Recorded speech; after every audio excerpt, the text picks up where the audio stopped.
Hello friends, welcome to my YouTube channel Samrat education. दोस्तों, आज के इस वीडियो में आप लोगों को बीएससी एग्रीकल्चर थर्ड सेमेस्टर के विषय इंटीग्रेटेड डिजीज मैनेजमेंट का मोस्ट इंपॉर्टेंट क्वेश्चन कराने वाला हूं, जिसमें हमारा जो पहला क्वेश्चन रहेगा वो होगा आईपीएम। तो आईपीएम क्या होता है?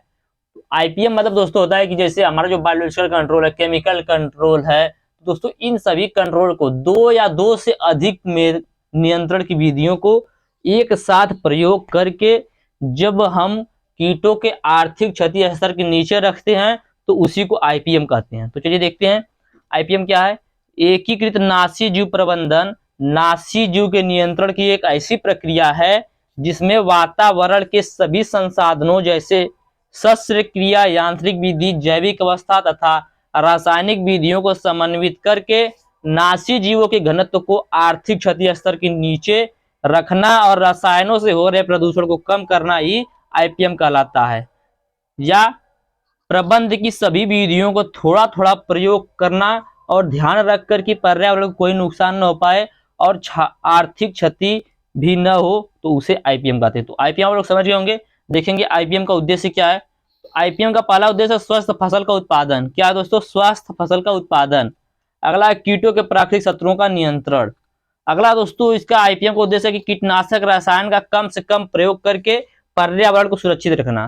कीटनाशक रसायन का कम से कम प्रयोग करके पर्यावरण को सुरक्षित रखना। अगला, इसका उद्देश्य है कि कृषि उत्पादन में कम लागत लगाकर अधिक लाभ प्राप्त करने तथा साथ साथ वातावरण को प्रदूषण से बचाना।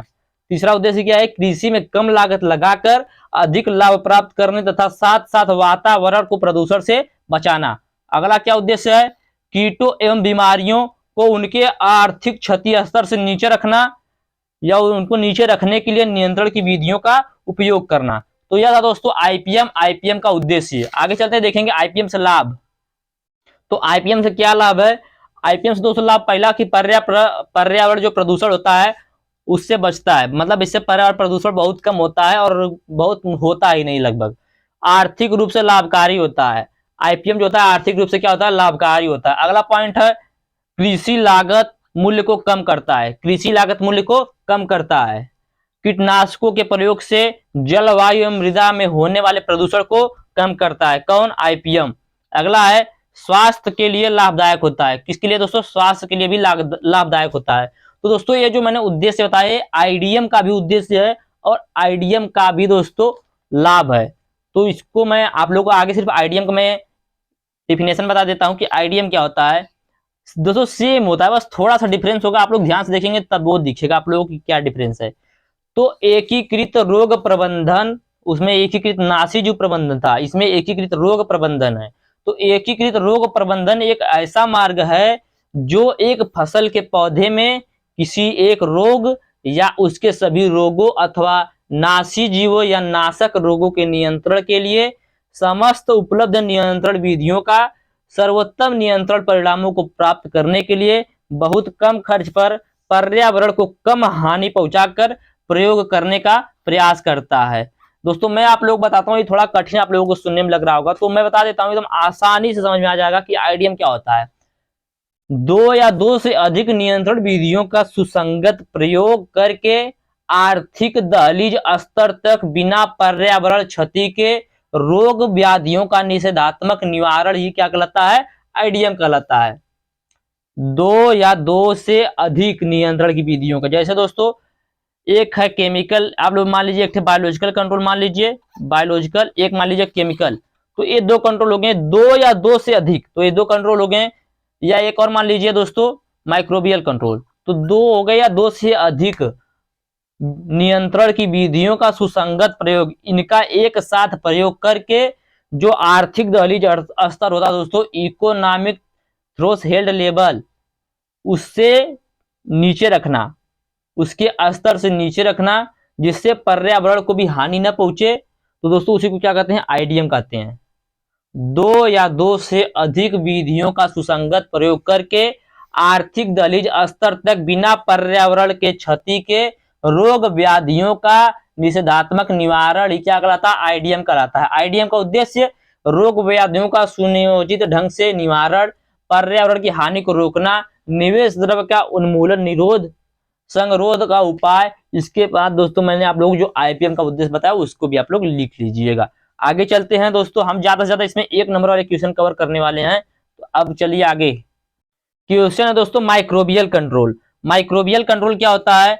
जब मनुष्य किसी निश्चित क्षेत्र में नासिक कीटों के प्रबंध के लिए उनमें बीमारी पैदा करने वाले सूक्ष्म जीव या उत्पादित विषाक्त पदार्थों का उपयोग करता है तो उसे माइक्रोबियल पेस्ट पॉपुलेशन कंट्रोल या पेस्ट पॉपुलेशन मैनेजमेंट या माइक्रोबियल कंट्रोल कहते हैं।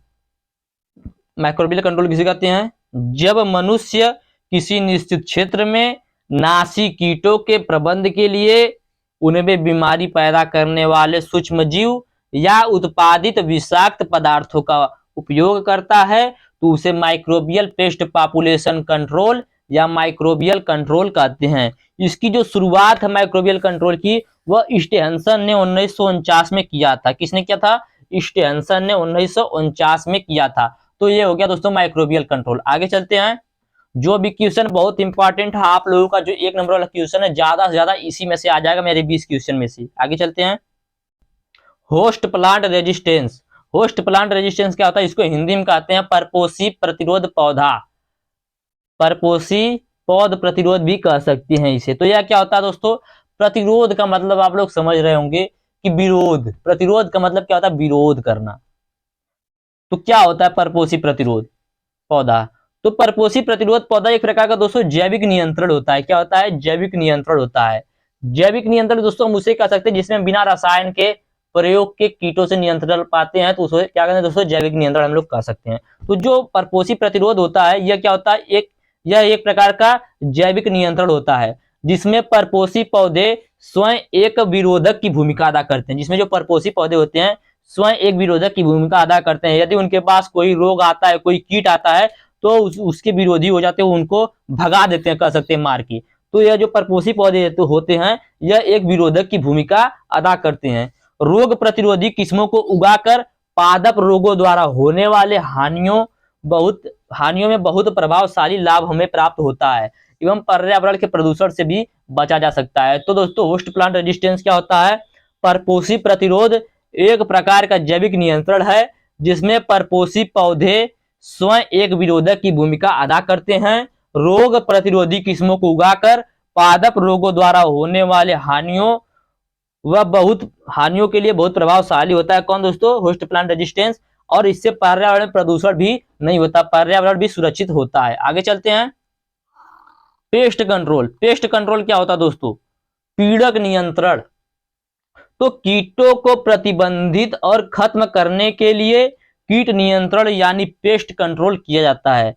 पेस्ट कंट्रोल कीट के स्तर को कम करने और दबाने में मदद करने के लिए डिजाइन किया जाता है। तो दोस्तों पेस्ट कंट्रोल क्या होता है? पेस्ट क्या होता है सबसे पहले आप लोग जान लीजिए कि कोई भी जीवित जीव मनुष्य को छोड़कर कोई भी जीवित जीव जो मनुष्य को आर्थिक या भौतिक हानि पहुंचाता है उसे पेस्ट कहते हैं। इसी पेस्ट को कंट्रोल करने के लिए दोस्तों हम लोग क्या करते हैं? एक युक्ति बनाते हैं, एक डिजाइन बनाते हैं, उसी को पेस्ट कंट्रोल कहते हैं। तो यह हो गया पेस्ट कंट्रोल। आगे दोस्तों प्रीडेटर्स। प्रीडेटर्स क्या होता है? प्रीडेटर्स का मतलब दोस्तों होता है परभक्षी।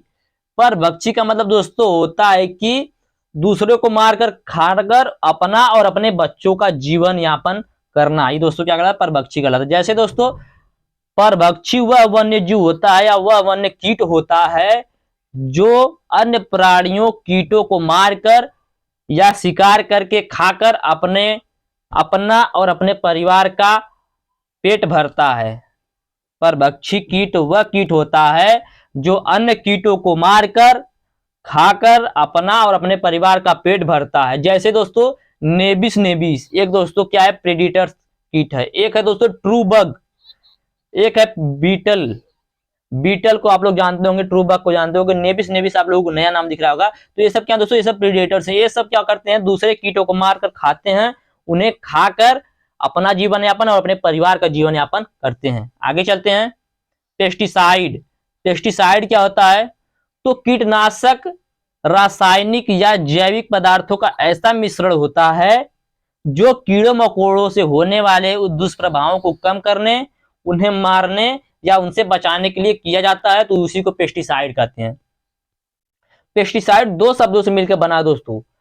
पेस्टिसाइड जो दो शब्द से मिलकर बना है, एक है पेस्ट, पेस्ट मतलब पीड़क, दूसरा क्या है दोस्तों साइड्स, साइड का मतलब दोस्तों इफेक्ट प्रभाव, पेस्ट का मतलब पीड़क, पीड़कों पर प्रभाव। इसको मैं आप लोगों को एकदम आसान बताऊं परिभाषा, तो दोस्तों पेस्टिसाइड क्या होता है। पेस्ट मैंने अभी आप लोग बताया कि कोई भी जीवित जीव जो मनुष्य को आर्थिक या भौतिक हानि पहुंचाता है उसे पेस्ट कहते हैं।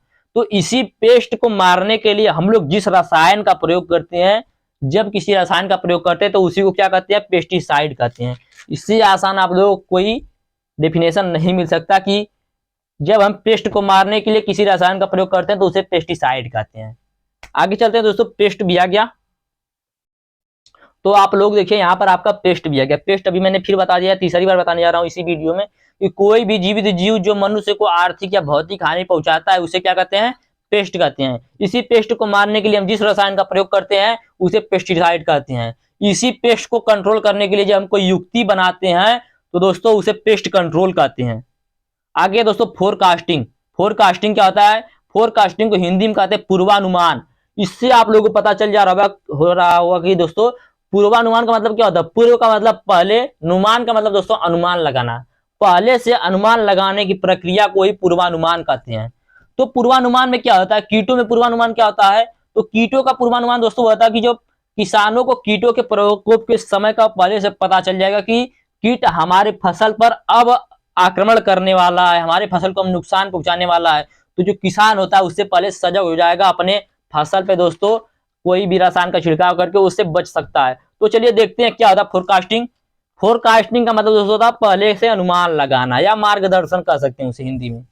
कीटों का पूर्वानुमान किसानों को कीटों के प्रकोप के समय और जीव विज्ञान के बारे में मार्गदर्शन करता है। कीटों का पूर्वानुमान कीटों के प्रकोप के समय और जीव विज्ञान के बारे में मार्गदर्शन करता है, और कीटनाशकों की मात्रा को कम करने और गुणवत्ता के परिणाम प्राप्त करने के लिए मार्गदर्शन करता है। आप लोगों को ऐसे नहीं समझ में आया होगा फोरकास्टिंग, मैं आप लोग बता दूं, फोरकास्टिंग का मतलब पहले से अनुमान लगाने का मतलब, जैसे अभी आप लोग गूगल पे सर्च करेंगे कि कल मौसम कैसा रहेगा, कल हमारे यहाँ बारिश होगी कि नहीं होगी, कल कितना डिग्री तापमान रहेगा, तो दोस्तों यह सब आपको गूगल बता देगा। तो ये सब कैसे बता दे रहे हैं, सब फोरकास्टिंग की वजह से। ये सब दोस्तों मौसम का अनुमान लगाया जाता है, और ऐसा नहीं कि आज अगर बोल दिया कि कल आपके गांव में बारिश होगा, आपके घर में बारिश होगा, आपके जिले में बारिश होगा, तो आपके जिले में बारिश होगा ही। ये सिर्फ अनुमान होता है। ऐसा भी हो सकता है कि वह बता रहा हो और बारिश ना हो और कुछ टाइम बाद वो मौसम बदल जाए। तो दोस्तों इसमें कोई एग्जैक्ट पॉइंट नहीं बताया जाता, इसमें सिर्फ आशंका जताई जाती है, एक संभावना बताई जाती है कि ऐसा हो सकता है, संभावना। आगे दोस्तों देखेंगे biological agent, sorry bio control agent. तो बायो कंट्रोल एजेंट क्या होते हैं, बायो का मतलब जीव, कंट्रोल का मतलब दोस्तों नियंत्रण, एजेंट का मतलब दोस्तों क्या होता है, इन सभी को कंट्रोल करने वाला। तो बायो कंट्रोल एजेंट पौधे को उनके प्राकृतिक शत्रुओं जैसे परजीवियों के परभक्षण आदि से बचाते हैं। इसको हम लोग बायोलॉजिकल कंट्रोल भी कहते हैं दोस्तों, बायो कंट्रोल एजेंट को। तो ये हो गया दोस्तों बायो कंट्रोल एजेंट। आगे चलते हैं ईआईएल। ईआईएल क्या होता है दोस्तों, economic injury level. Economic injury level या इसे हिंदी में कहते हैं आर्थिक क्षति स्तर सीमा। तो आर्थिक क्षति स्तर सीमा होता क्या है, तो नासी जीवों के नियंत्रण की सभी विधियों के समुचित तालमेल पर आधारित एक विधि है। ईआईएल क्या है, नासी जीवों के नियंत्रण की सभी विधियों के समुचित तालमेल पर आधारित एक विधि है, जिसका लक्ष्य होता है कि नासी जीवों की संख्या को एक सीमा के नीचे बनाए रखा जाए, एक सीमा के नीचे रखा जाए। तो वही जो सीमा होती है उसी सीमा को आर्थिक क्षति स्तर सीमा या इकोनॉमिक इंजरी लेवल कहते हैं। तो इकोनॉमिक इंजरी लेवल या आर्थिक क्षति स्तर सीमा क्या होता है, नासी जीवों के नियंत्रण की सभी विधियों के समुचित तालमेल पर आधारित ऐसी विधि जिसका लक्ष्य नासी जीवों की संख्या को एक सीमा के नीचे बनाए रखना है, इसी सीमा को आर्थिक क्षति स्तर सीमा या इकोनॉमिक इंजरी लेवल कहते हैं। आगे चलते हैं, लाभदायक कीट। लाभदायक कीट कौन कौन से होते हैं, तो ऐसे कीट जो जंतुओं तथा मानव के लिए लाभकारी होते हैं उसे लाभदायक कीट कहते हैं। जैसे दोस्तों रेशम का कीड़ा, रेशम के कीड़े से हमें लाभ प्राप्त होता है। मधुमक्खी, लाख, लाख का कीट, दोस्तों ये सब क्या है, ये सब लाभदायक कीट हैं। तो उम्मीद करते हैं अभी तक हम जितना बताए होंगे आप लोगों को समझ में आया होगा। आगे चलते हैं। आगे दोस्तों ईटीएल, अभी मैंने आप लोगों को बताया ईआईएल, इकोनॉमिक इंजरी लेवल। अब इकोनॉमिक थ्रोस हेल्ड लेवल देखेंगे, sorry economic threshold level जिसे कहते हैं उसको देखेंगे। इसका हिंदी मतलब होता है आर्थिक क्षति स्तर, आर्थिक क्षति स्तर। तो कीटों की वह संख्या जिसको ईआईएल पर पहुंचने से पहले इंसेक्टिसाइड का छिड़काव कर देते हैं उसी को ईटीएल कहते हैं। कीटों की वह संख्या जिसको इकोनॉमिक इंजरी लेवल पर पहुंचने से पहले ही इंसेक्टिसाइड का छिड़काव कर देते हैं उसी को ईटीएल कहते हैं। इससे हमें यह प्रदर्शित होता है कि हमें कब नियंत्रण के उपाय का प्रयोग करना चाहिए जिससे पीड़कों की संख्या आर्थिक क्षति स्तर तक न पहुंच पाए। तो हमें ईटीएल से क्या पता चलता है? हमें ईटीएल से यह पता चलता है कि कब हमें नियंत्रण का उपाय करना चाहिए जिससे कि पीड़कों की संख्या आर्थिक क्षति स्तर तक न पहुंचे। तो यह था दोस्तों ईटीएल। ईटीएल ईआईएल मैंने आप लोगों को बता दिया। आगे दोस्तों पैथोजन। पैथोजन क्या होता है? तो कोई भी कारक रोग उत्पन्न, जो रोग उत्पन्न कर सकता है उसे रोगजनक कहते हैं। कोई भी कारक जो रोग उत्पन्न कर सकता है उसे रोगजनक कहते हैं। आप किसी पौधे को टच किए, आपके छूने से पौधे में रोग लग गया तो आप पैथोजन हो जाएंगे। कोई पशु है, पशु किसी पौधे को छू दिया, काट दिया तो वहां से रोग हो गया, तो जो पशु है दोस्तों वह पैथोजन हो गया। मतलब कहने का कोई भी कारक हो जो रोग उत्पन्न कर सकता है उसे रोगजनक कहते हैं। यह जीवित हो सकता है, निर्जीव हो सकता है और मध्यजीवी तीनों हो सकता है। आगे दोस्तों माइकोपैरासाइट। माइकोपैरासाइट क्या होता है दोस्तों? माइकोपैरासाइट जो होता है वह अभी एक प्रकार का जीव होता है। माइकोपैरासाइट क्या है? एक प्रकार का जीव है जो कवक को परजीवी बनाने की क्षमता रखता है। माइकोपैरासाइट एक प्रकार का जीव है जो कवक को परजीवी बना देता है। बहुत बड़ी दोस्तों बात है कि कवक को परजीवी बना देता है, उसी को माइकोपैरासाइट कहते हैं। या माइकोपैरासाइट एक ऐसा जीव है जो कवक को परजीवी बनाने की क्षमता रखता है। आगे देखेंगे सीड ट्रीटमेंट। सीड ट्रीटमेंट क्या होता है दोस्तों? बीज उपचार जिसे कहते हैं। तो बीज उपचार क्या होता है पहले समझ लीजिए कि दोस्तों जब हम लोग बीज की बुआई, जो पौधों में रोग फैलता है वो तीन चीजों से फैलता है। एक दोस्तों बीज से फैलता है, मिट्टी से और हवा से। तो दोस्तों जब हम लोग बीज की बुआई करते हैं तो बीज से रोग न फैले इसके लिए बीजों को किसी रसायन से उपचारित करते हैं या उसे किसी कल्चर से उपचारित करते हैं या उससे प्रतिरोधी किस्म उगाते हैं। तो दोस्तों उसी को सीड ट्रीटमेंट कहा जाता है। तो चलिए देखते हैं। रोग बीज, मिट्टी तथा हवा के माध्यम से फैलते हैं। रोग किससे फैलते हैं? बीज, मिट्टी तथा हवा के माध्यम से। फसलों को बीज जनित एवं मृदा जनित रोगों से बचाने के लिए बीजों को बोने से पहले कुछ रासायनिक दवाओं एवं पोषक तत्वों की उपलब्धता बढ़ाने के लिए कुछ जैव उर्वरकों से उपचारित किया जाता है। इसे सीड ट्रीटमेंट कहते हैं। सीड ट्रीटमेंट किसे कहते हैं? रोग बीज, मिट्टी तथा हवा के माध्यम से फैलता है, सभी को पता है। फसलों को बीज जनित एवं मृदा जनित रोगों से बचाने के लिए वायु को बोने से पहले कुछ रासायनिक दवाओं एवं पोषक तत्वों की उपलब्धता बढ़ाने के लिए कुछ जैव उर्वरकों से उपचारित किया जाता है। इसे सीड ट्रीटमेंट कहते हैं। अगला क्वेश्चन दोस्तों है रोग। रोग क्या होता है? हम लोग कभी से रोग पढ़ रहे हैं, लेकिन रोग होता क्या है यदि पूछ दिया तो रोग क्या लिखेंगे? तो रोग एक हानिकारक प्रक्रम होता है। रोग क्या है? एक हानिकारक प्रक्रम है जो लगातार हो रहे उत्तेजना के कारण उत्पन्न होता है, जिससे पौधों में कुछ असमानता आ जाती है। जैसे आप लोग पौधा कोई देखेंगे, यदि उसमें रोग नहीं लगा रहेगा तो वह जो पौधा है वह पहले एकदम सही रहेगा, उसमें कोई अंतर देखने को नहीं मिलेगा। यदि उसमें रोग लग गया तो उसकी पत्तियां देखेंगे कहीं से आप लोगों को असमानता देखने को मिल जाएगी। तो रोग क्या होता है? रोग एक हानिकारक प्रक्रम है जो लगातार हो रहे उत्तेजना के कारण उत्पन्न होता है, जिसके कारण पौधे में कुछ असमानता आ जाती है। दोस्तों मैं बार बार एक ही क्वेश्चन को दो बार, एक बार, तीन बार भी बता दे रहा हूँ, क्योंकि दोस्तों चिल्ला रहा हूँ ऐसे ही नहीं, ऐसे इसलिए चिल्ला रहा हूँ कि आप लोगों को एक बार में समझ में आ जाए, इसकी वजह से। आगे चलते हैं, देखेंगे सीड बोर्न डिजीज क्या होता है? बीज जनित रोग। तो बीज जनित रोग क्या होता है? जब किसी रोग का रोगजनक, दोस्तों मैं आप लोग बता दूं कि जब कोई रोग होता है उसका जो रोगजनक होता है वह बीज में, इसीलिए दोस्तों बीज को उपचारित भी किया जाता है। जब दोस्तों बीज के माध्यम से वो फैलेगा तो उसी को बीज जनित रोग कहते हैं। इसलिए बीज को बुआई से पहले उसका बीज उपचार कर दिया जाता है। और सॉइल बोर्न डिजीज क्या होता है? यह दोस्तों होता है, ये मृदा के माध्यम से फैलता है। और एक होता है एयर बोर्न डिजीज। तीनों को मैं बताऊंगा, चलिए देख लेते हैं। पहला सीड बोर्न डिजीज, जब किसी रोग का रोगजनक बीजों के साथ आंतरिक या बाह्य रूप से संलग्न होकर उत्तरजीवी रहता है तथा बीजों द्वारा प्रसार करता है। प्रसार का मतलब फैलना, बीजों के द्वारा फैलता है, तो उसी को बीज जनित रोग या सीड बोर्न डिजीज कहते हैं।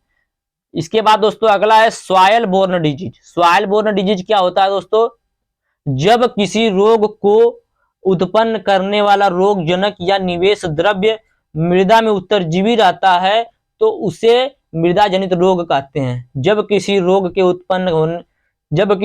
को उत्पन्न करने वाला रोगजनक या निवेश द्रव्य मृदा में उत्तरजीवी रहता है तथा मृदा के द्वारा प्रसार करता है, मृदा के द्वारा फैलता है, तो उसी को सॉइल बोर्न डिजीज कहते हैं। अगला दोस्तों एयरबोर्न डिजीज। एयरबोर्न डिजीज क्या होता है? तो जब मृदा या बीज के साथ उत्तरजीवी रोगजनक का प्रसार वायु द्वारा होता है, तो उसी को वायु जनित रोग या एयरबोर्न डिजीज कहते हैं। तो ये कुल 21 क्वेश्चन थे, मैंने जो आप लोगों को बता दिए 21 क्वेश्चन। इसके बाद एक क्वेश्चन मैं आप लोगों को बता देता हूं लेक्चर से दोस्तों, बायोलॉजिकल कंट्रोल। बायोलॉजिकल कंट्रोल क्या होता है दोस्तों?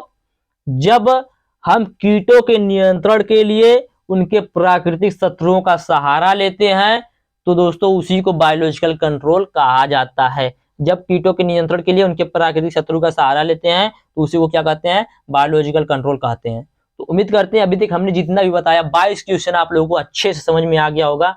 और यदि आप लोगों को वीडियो अच्छा लगा तो वीडियो को लाइक कीजिएगा, चैनल को सब्सक्राइब कीजिएगा और अपने दोस्तों के पास शेयर जरूर कीजिएगा। धन्यवाद। जय हिंद।